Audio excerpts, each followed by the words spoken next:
우리가 설교를 많이 듣습니다.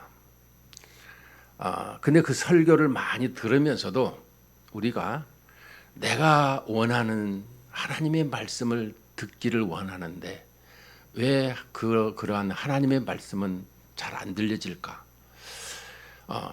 홍수가 나서 물은 풍성하지만 먹을 수가 없는 물이라는 것을 우리는 알 수가 있죠. 우리 신학교 다닐 때 하나님 교수님이 항상 말씀하시기를 성경 66권에 대해서 깡그리 알지 못하고 신학교를 나오면은 이게 온전한 목사 되기 힘들다 이런 얘기를 많이 했습니다. 왜냐하면 기초가 성경인데 성경 66권 위에 신학을 세워서 하나님의 일하심을 증거해야 되는데 성경을 모르고 그저 가지고 있는 이 신학을 가지고 설교를 하게 되면 3년이면 바닥에 나서 어쩔 줄을 모른다 이 얘기를 많이 하고 있습니다. 그래서 저 또한 이 부분에 대해서 성경을 어찌하든지 왜 읽어야 되는지, 왜 우리가 이 부분에 대해서 더 알기를 원해야 되는지 이런 생각을 많이 하게 됩니다. 오늘 본문 속에서도 이 창세기 30장에 29장과 30장은 연속성이 있는데요.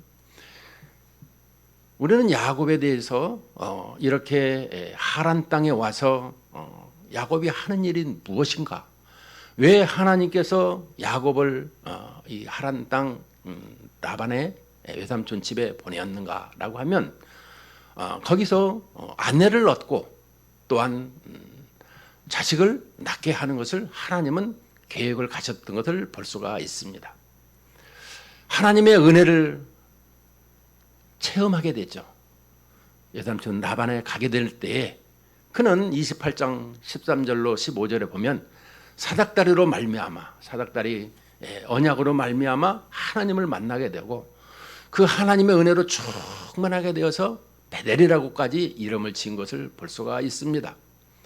그럼에도 그는 이 하란 땅에 외삼촌 집에 오자마자 이 라헬이라고 하는 이 여인에게 그만 눈이 이렇게 뿅 가가지고 하나님의 뜻보다는 자기 뜻대로 7년간을 머슴 살겠습니다. 그래도 7년이 지나서 보니 자기가 사랑하는 아내가 아니라고 다시 또 7년을 이렇게 14년간을 수일처럼 여겼더라라는 것을 우리는 볼 수가 있습니다. 그런데 이 아내를 얻고 나서 이제 7년을 수일처럼 여겼지만 그 7년 때부터 이제 아내를 얻었으니까 이제 규칙에 의해서 일주일간은 이렇게 신부와 같이 생활을 해야 되는 것입니다. 그런데 7일간 같이 있었어요. 그런데 아내를 이렇게 내가 원하는 아내가 아니었지만 그래도 그 아내를 위해서 의무를 다해야 되니까 그래서 같이 신방을 꾸몄는데 하나님께서 그 총이 없음을 그를 이렇게 시력이 좋지 않다. 지난 시간에 말했죠. 아침에 일어나면 눈이 풀린 여자를 보면 그 힘이 나겠습니까? 하여간 그래도 그 하나님께서 그 여인을 불쌍히 여기셔서 아들을 넷이나 주셨어요. 왜 하나님께서는 우리가 늘 생각할 때 나는 저 여인을 좋아하고 있는데 하나님께서는 이 눈이 풀린 여인을 좋아하고 있는 것을 사랑하고 있는 것을 보게 되더라는 것입니다. 우리는 어떤 생각을 가져야 될까요? 하나님이 원하시는 하나님이 계획하시는 하나님의 뜻을 따라서 하나님이 행하시는 그 방향을 보고 살아야 되는데 그 방향보다는 내가 좋아하는 방향, 내가 원하는 방향, 내가 계획하는 방향 이것을 가지고 살더라는 것입니다. 그래서 그 가정은 어떻게 되느냐라고 하게 되면 그냥 힘들고 또 힘들고 너무너무 힘드는 이런 가정 생활이 되는 것입니다. 그것이 오늘 본문의 내용인 것입니다. 하나님의 뜻보다는 내 뜻을 앞세워서 하나님께서는 야곱을 이 라반의 외삼촌 집에 보내서 아내를 맞이하고 또 자식을 맞아서 장차 하나님이 계획하신 그러니까 아브라함을 선택하셔서 하나님의 나라를, 하나님의 모든 사람들에게 하나님의 나라와 하나님의 백성이 되어지도록 이렇게 계획을 하셨던 것을 한 가정을 통했는데, 이삭을 통했는데 야곱을 통해서 지금 이 창세기 28장 15절에서도 이렇게 말씀했어요. 자식을 이렇게 천하 만민에 이렇게 하겠다. 28장 15절에 보면 내가 너와 함께 있어 네가 어디로 가든지 너를 지키며 너를 이끌어 이 땅으로 돌아게 할지라 내가 너에게 허락한 것을 다 이루기까지 너를 떠나지 아니라 하신지라. 우리는 이 야곱에게 하나님께서 계획하신 것을 다 이루기까지 이렇게 하나님께서 계획하는 것을 볼 수 있어요. 여러분, 야곱을 이 창세기에서는 만만하게 보시면 안 됩니다. 여러분, 야곱이 죽을 때에요, 창세기 50장에 보면 70일간을 애곡했다 그랬어요. 여러분, 왕이 죽으면 미이라를 만드는데 이때 최초로 미이라를 만들어요. 야곱을 50장에 보게 되면. 그래서 70일 동안 애곡하는 것은 세상에 왕이 죽어도 비록 애굽 왕이 있고 그 밑에 총리인 요셉이 있고 요셉의 아버지가 야곱이지만 그의 일생을 보면 그 애굽 왕 황제가 버금가는 그런 예우를 성경은 기록하고 있다는 사실을 기억해야 되는 것입니다. 오늘 이 야곱에 대해서 하나님께서 이스라엘에 대해서 계획하신 바가 있다는 것이죠. 야곱이 어떻게 되죠? 이스라엘 나라로 바꾸는 12아들, 12지파, 12사도, 이것은 하나님의 나라의 이 숫자일 뿐만 아니라 하나님이 계획하신 거예요. 우리는 그것을 전혀 알지 못해요. 왜 알지 못할까요? 은혜를 잊어버려서. 하나님을 체험했지만 하나님을 체험했으면서도 잊어버렸다라는 것입니다. 왜 그럴까요? 우리의 신앙생활 하면서 가장 행복했던 일을 한번 말해 주시오라고 하면은 꿈이 많았던 시절인 것을 우리는 고백합니다. 그래서 방송에서 많이들 얘기했죠. 여고 시절. 여학생들의 그 꿈이 많던 여고 시절이 가장 아름다웠다. 물론 사람마다 나름이겠죠. 대학에 들어가서 행복하고 또 직장에 들어가서 행복하고 또 아이를 낳아서 행복하고. 그러나 우리 그리스도인들에게는 항상 그 첫사랑은 예수 그리스도를 만나는 그게 가장 행복한 시간이었다라고 고백할 수가 있는 것입니다. 그 시절이 너무 좋아가지고 잊지를 못해서 붕붕 떠다니는 이런 신앙생활을 한 적이 분명히 다 있어요. 그것을 내가 잘 기억을 안 해서 그렇지 우리는 그러한 하나님의 은혜가 충만한 시절이 있었습니다. 그런데 그 은혜가 메말라 버렸어요. 오늘 여기에 야곱이 지금 메말란 이 신앙생활을 하고 있는 것입니다. 그 하나님의 체험이 없는 신앙생활은 그럼 어떻게 될까요? 드라이하고 날마다 죽지 못해 마지 못해 살아가는 인생인 것을 고백합니다. 자기 아내를 얻었지만 그 아내 때문에 쓰디쓴 괴로움이 계속해서 생기는 거예요. 자, 오늘 1절부터 한번 보도록 하십시다. 본문에 보면 이제 아들 넷을 얻었는데 라헬이 자기가 야곱에게서 아들을 낳지 못함을 보고 그의 언니를 시기하여 야곱에게 이르되 내게 자식을 낳게 하라. 그렇지 않으면 내가 죽겠노라. 라헬이 아주 대단합니다. 자기 자식을 낳게 하지 않으면 내가 죽어버리겠다고 아주 그냥 폭탄 선언을 하고 있는 것을 볼 수 있습니다. 그런데 야곱이 얼마나 사랑하는 아내에게 화가 났던지 성을 내서 이르되 그대를 임신하지 못하게 하시는 이는 하나님이시니 내가 하나님을 대신하겠느냐. 태를 여는 것, 생명의 주관자이신 하나님께 있는 것이지 이 남편의 이 정력이 약해서 그런 줄 알고 여기 14절부터 보면 합한 채, 체음제, 이 지금으로 말하면 비아그라, 이런 것을 이렇게 청구하는 것을 보게 되는데 결론적으로 보게 되면 자식을 못 낳아요. 이거 먹어도. 하나님이 22절에 보니까 태를 열었어요. 이 라헬을 이렇게 생각하셔서. 여러분, 세상의 모든 것을 내 뜻과 내 고집대로 내 힘대로 한다고 하지만 그게 그렇게 하나님을 떠나서는 되는 일이 없고 하는 일마다 힘들고 고통스러운 것을 보게 되더라는 것입니다. 여기 라헬이 이제 하나님의 뜻을 쫓아서 자식이 없으면 어떻게 해요? 우리는 이 한나를 보게 되면 자식이 없어. 늘 시집살이를 시키는 자식 낳았다고 자랑하는 것 때문에 그냥 견딜 수가 없어서 성전에 와서 울면서 기도했더니 야, 술 취했냐라고까지 소리를 들었어요. 엘리 제사장에게. 그것이 아니라 너무 슬퍼서 너무 간절해서 그래서 이렇게 속에서 나오는 소리였다라고 하는 것을 할 때 하나님께서는 그 한나에게 태를 열어서 자식을 주셨잖아요. 그래서 너무 감사해서 하나님 앞에 그 사무엘을 하나님 앞에 드리는, 그래서 영적인 시대를 밝히는 하나님의 말씀에 이렇게 전하는 사무엘이 되는 것을 볼 수가 있죠. 이처럼 하나님 앞에 기도하는 이 사람이 되어야 되는데 한나나 마리아나 항상 성경에 믿음의 사람들은 기도하는 것을 볼 수가 있어요. 자기의 이런 어려움을. 근데 라헬은 어떻게 했을까요? 3절에 보니까 라헬이 이르되 내 여종 비라에게로 들어가라.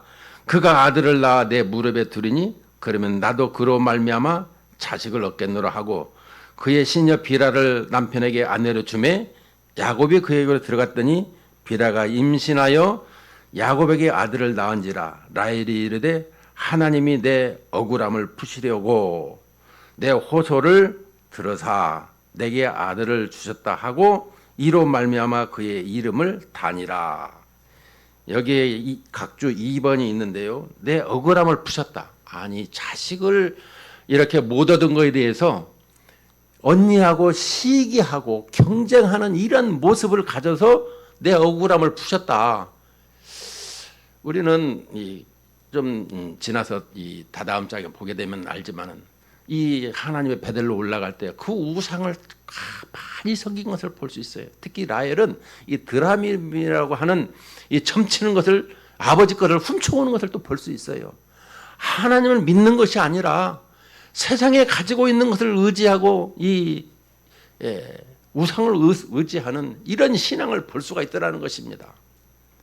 여러분 우리들 우상 섬기지 않는다고 하지만 여러분 돈이라는 우상 얼마나 잘 섬기고 있습니까? 돈은 필요한 것인데 돈을 내가 다스리고 있는가, 돈에 쪼들려서 내가 거기에 쫓아가고 있는가는 분명히 우리는 구별을 가져야 되는 것입니다. 그렇다고 해서 목사님이 그런 식으로 말을 하면 안 됐죠. 또 이렇게 속으로 말할 수 있어요. 물론 저도 한때는 왜 저에게 이렇게 가난을 주셔서, 왜 저에게 이렇게 어려움을 주셔서 이런 생각을 많이 했습니다. 근데 지금 와서 보면 그것은 내 마음의 초조함과 또 이 불안에서 오는 여러 가지 요소가 있다는 것을 알게 되었습니다. 하나님을 믿고 하나님을 의지하는 이런 신앙생활보다 내가 생각하고 내가 가지고 있는 지식과 경험과 체험과 인맥을 동원해서 살아가려고 하는 이런 모습이 늘 앞서더라는 것입니다. 오늘도 보면은 이 라헬이 자기의 이 아이 낳지를 못하니까, 물론 고대 근동에서 아이를 낳지 못하면은 이렇게 대리모를 써서 낳기도 했습니다. 그런데 우리는 믿음의 사람 아닙니까? 여기 이 라헬도 이 집안은 믿음의 가정이라 그래서 이렇게 요삼촌 집에서 부인을 얻도록 하나님께서 인도했더라면 이 복음을 증거하고 또 그 가정에서 하나님의 뜻을 구하면서 이 가정을 변화시켜 줬어야 될 것인데 그만 그 아리따운 라헬이라고 하는 여인 때문에 그냥 자기 인생이 올인을 해버려서 하나님의 뜻보다는 그 여자를 위해서 살아가는 이런 인생이 되었더라는 것을 우리는 볼 수가 있죠. 이 시대에도 그런 것을 많이 볼 수가 있습니다. 그래서 그녀가 자식을 얻지 못하니까 이제 이 자기 이 몸종인 그 비라를 통해서 넣었더니 이 아내를 주었더니 이 자식을 낳았는데 단이라고 이름을 지었는데 내 억울함을 풀었다. 그리고 7절에 보니까 라헬의 시녀 비라가 다시 임신하여 둘째 아들을 야곱에게 낳음에 라헬이 이르되 내가 언니와 크게 경쟁하여 이겼다 하고 그의 이름을 납달리라 하였더라. 이 경쟁했더라는 거예요. 자식 낳기 경쟁이죠. 여기는 지금 4대 0으로 밀리고 있는 상황에서 이제 이 비라 첩을 통해서 이제 4대 2가 된 것을 또 볼 수 있어요. 하여간 애 낳기 경쟁을 해서 어떤 믿지 아니하는 이 아이 셋을 가진 어떤 여자가 저한테 물어요. 성경에 이것은 도저히 있을 수가 없는 것입니다. 하나님이 하시는 일은 하나님께서 하시는 일은 괜찮은 것이에요. 걱정하지 마세요. 도덕 윤리도 하나님께서 다 계획하신 걸 이끌어 가시는 것이니까 너무 몰라서 내가 이제 그렇게 얘기한 적이 있는데요. 그러자 레아가 자기 출산이 이제 4대 2이다 보니까 멈추는 걸 알고 이제 실바를 자기 몸종인 실바를 데려다가 또 아내를 주었어요. 그랬더니 갓을 줬어요. 그 아들을 줬는데 갓이라고 했어요. 그런데 이 레아가 낳은 아들들은 전부 다 긍정적으로 아주 이 복음으로 말미암아 되어지는 이러한 이름을 지어요.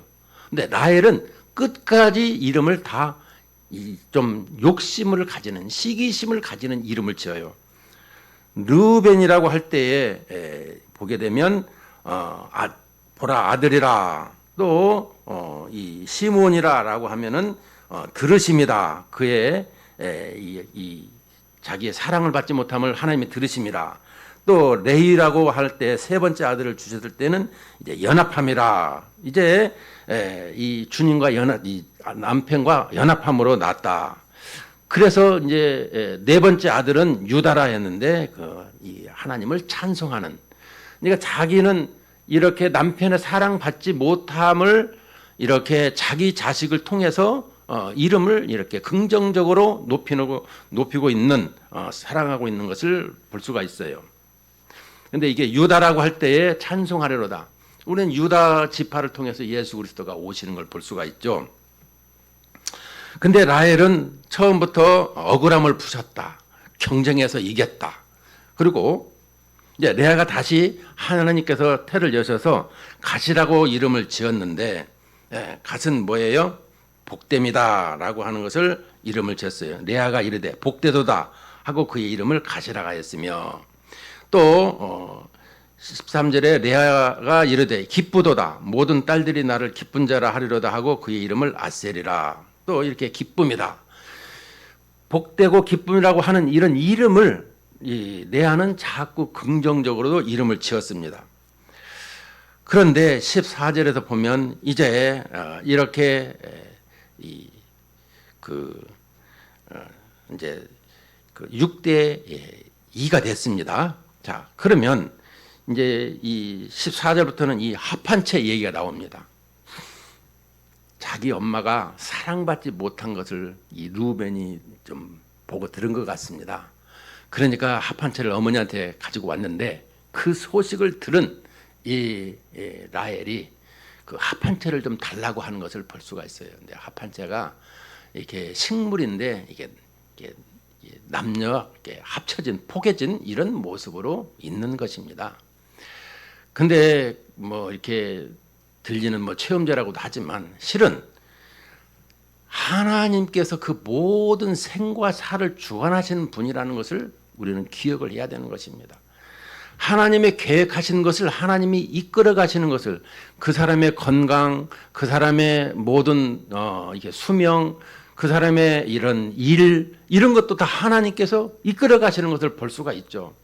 그래서 우리에게 늘 얘기하는 것, 어떤 재능을 주셨다라고 하는 것도 하나님께서 그에게 재능을 만들어 주시고 이끌어 주신다는 것을 우리는 볼 수가 있어야 되는 것입니다. 그런 영안을 가지셔야 돼요. 내가 잘해서 됐다라는 것은 어불성설인 것입니다. 하나님께서 그의 영혼에게 그의 삶을 통해서 그에게 모든 것이 하나님의 영광을 드러내도록 하나님께서 그를 이렇게 클릭하고 그가 보고 있는, 그가 사랑하는 것, 그가 모든 것을 배우고자 하는 것을 하나님께서 이렇게 인도하는 거예요. 그럼 내가 그것을 따라서 행하는 것으로 배운 습득하는 것이죠. 이것을 우리는 알아야 되는 거예요. 근데 이 합한채를 받고서 그녀가 이 자식을 낳았냐? 아니, 못 낳았어요.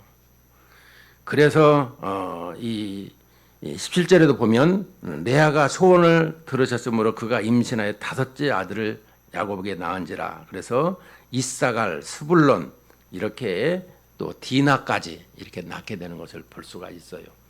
근데 하나님께서 22절에 보게 되면 이 라헬을 하나님이 생각하신지라 하나님이 그의 소원을 들으시고, 이제 라헬이 신앙이 없어졌다가 신앙이 좀 있었던 것 같아요. 왜냐 그러면 22절에 하나님이 라헬을 생각하신지라, 아니 기도하지도 않는데 하나님이 생각할까요? 아니죠. 자기의 삶을 이제 돌아보는 것입니다. 여러분 7년 후에 라헬이 자식을 낳기 시작했고 20년, 게 14년이죠. 그런데 여기 7년간 동안 이 얘기가 되는 것을 볼 수가 있죠.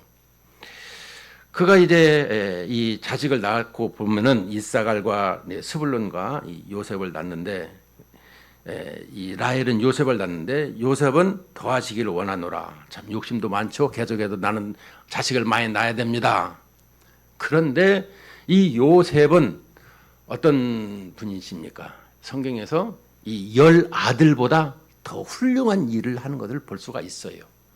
우리에게 있어서 그 요셉은 예수 그리스도의 모형으로 이제 애굽의 총리가 되어서 이 이스라엘을 또 온 세상을 이렇게 살리는 이 역할을 하는 것을 볼 수가 있는데, 장차 오실 메시아가 온 세상을 살리는 그 의식주, 우리가 먹는 것을만 얘기를 가진 것이 아니라 하나님의 말씀으로 하나님의 백성이 살아가는 것을 요셉을 통해서 모형으로 또 예표론으로 설명해 주고 있는 것이죠. 우리에게 이 아기 낳기 경쟁을 통해서 우리가 돌아볼 때에 자기 힘으로 자기가 원하는 대로 이 서로 간에 언니와 동생이 자식 낳기 경쟁을 하지만, 그 경쟁 속에서도 하나님께서 계획하신 바를 묵묵히 이끌어 가신다는 걸 볼 수가 있어야 되는 것입니다. 그를 오늘 본문 속에서 말씀하시고자 하는 거예요.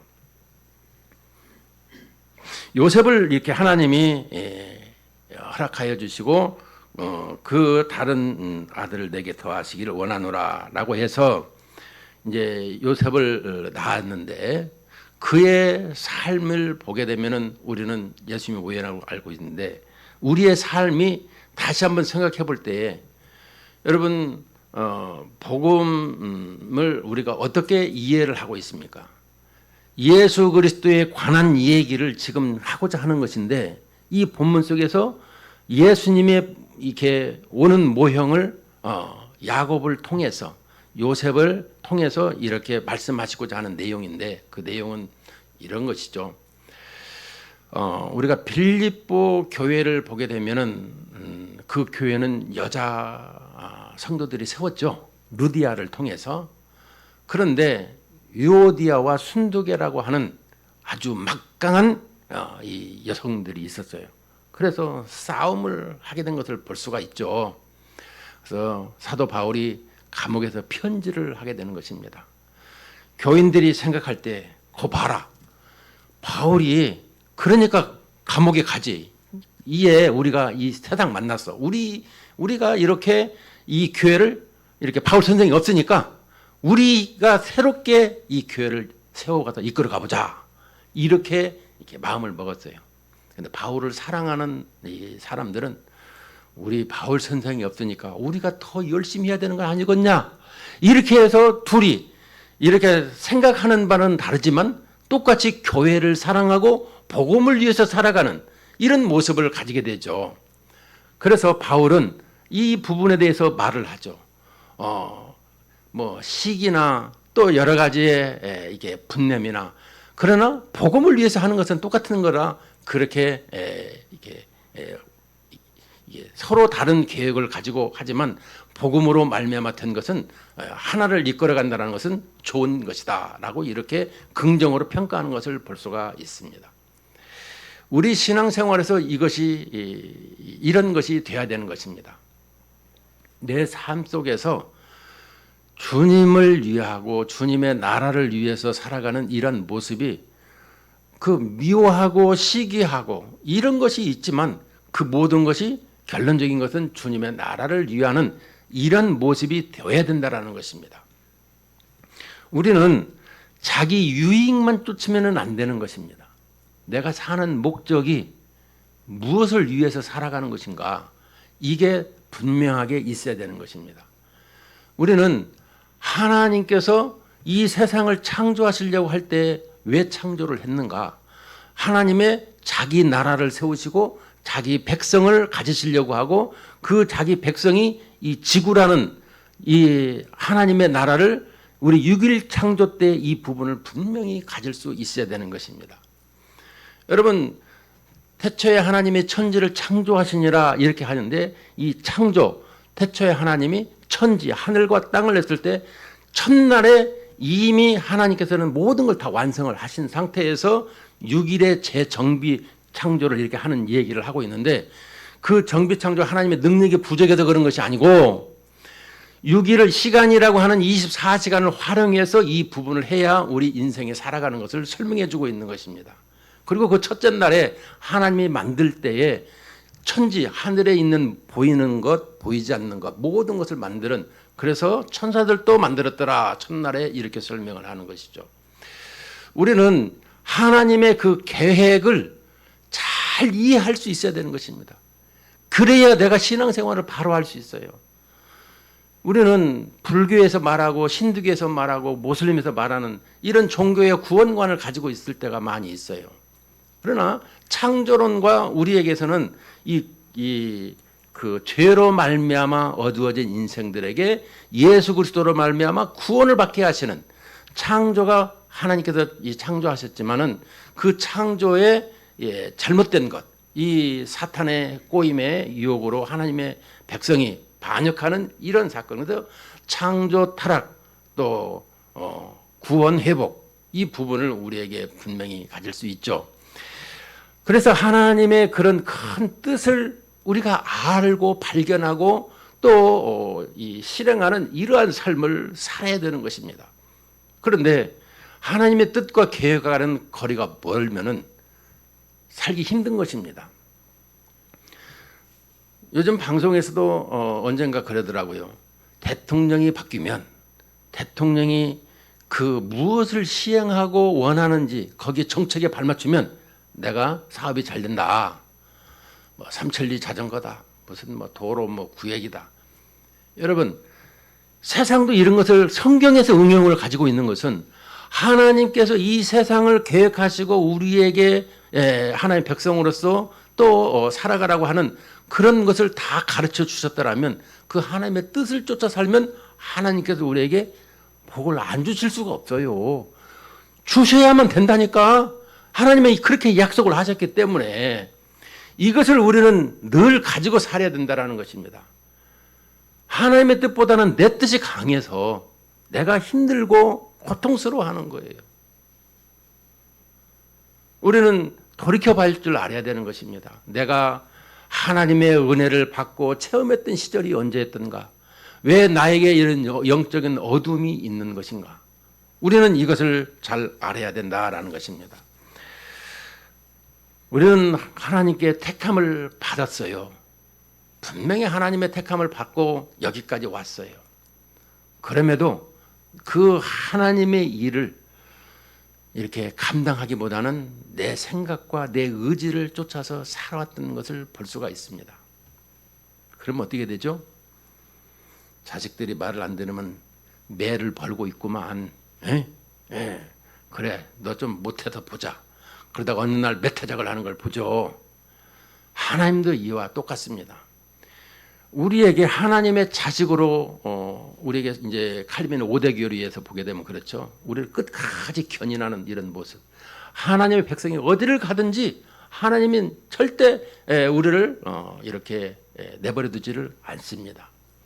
그렇더라면 내 신앙생활, 내가 하나님 앞에 바르게 나아가려고 한다면 하나님의 뜻을 잘 알아야 돼요. 그럼 뜻을 어떻게 알아요?